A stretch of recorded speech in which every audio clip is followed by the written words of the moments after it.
lot of people come to me, they go, hey, should I go to a consumer credit counseling agency? No, because that's almost like filing a Chapter 13. It's somebody else taking your debt and paying it for you. What it tells a lender is that you are not responsible to pay your own debt. And you have this third party, whether it be the bankruptcy court, a trustee, or a consumer credit counseling agent that's paying your bills for you. So it's a repayment. So they say, okay, it's going to take you 10 years to pay this off. We'll do it in the next 5 years and we'll put you on a payment plan that's affordable for you.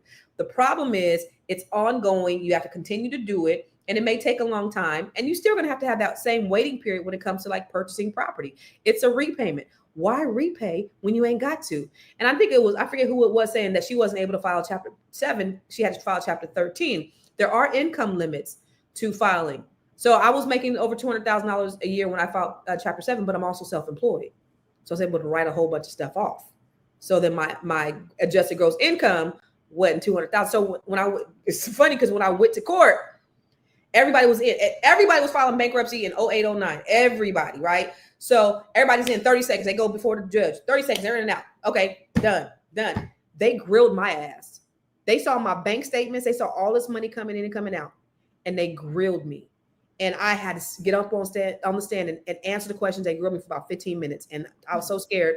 And my attorney came afterwards and she was like, I was so scared for you. You did so good. And I just have, ease. And well, what's this for? And I'll just explain it. This is this. And they approved me. But, if you're making a certain amount of money, you have a lot going out, a lot coming in, you're able to explain it. If you're self-employed, you're still able to do it, even though there are credit limits. But the difference between Chapter 7 and Chapter 13 is Chapter 13, you got to repay. Chapter 7, you do not. And I recommend not paying. Well, I'm going to have bad credit and I'm going to repay you? Why? So I had a question, because you mentioned that I think after bankruptcy, you can be eligible for a home within 2 years. Mm-hmm. Yep, you can. You can buy a home using FHA financing in 2 years. Oh, wow. That's interesting. And sometimes immediately, right? So you can get a non-traditional loan right outside of bankruptcy if you have a little bit of money to put down. But for the most part, you can get a government-backed loan in 2 years after bankruptcy. And if you're getting a conventional loan, that's 4 years after bankruptcy. Game. All right. So let's look at some of the stats we got on the board, baby.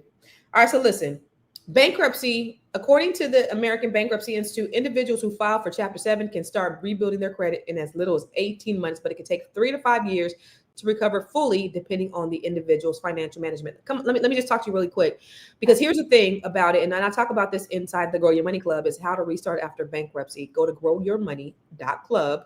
Yeah. But with that being said, is that you have to reestablish yourself immediately. So they're going to take all your credit cards. I was like, even the good ones? They was like, even the good ones. I was like, can I keep? If you want to get rid of the bad ones, you got to get rid of the good ones too. You got to restart. They're closing all of them. Good, bad, ugly. I had some cars that I did not want to put in there. They put my cars in there. I'm so grateful they put I had this minivan that I owe like 25, 30,000 on it. It was worth 2,000. I'm so glad that they put that damn car up in there that I told them not to.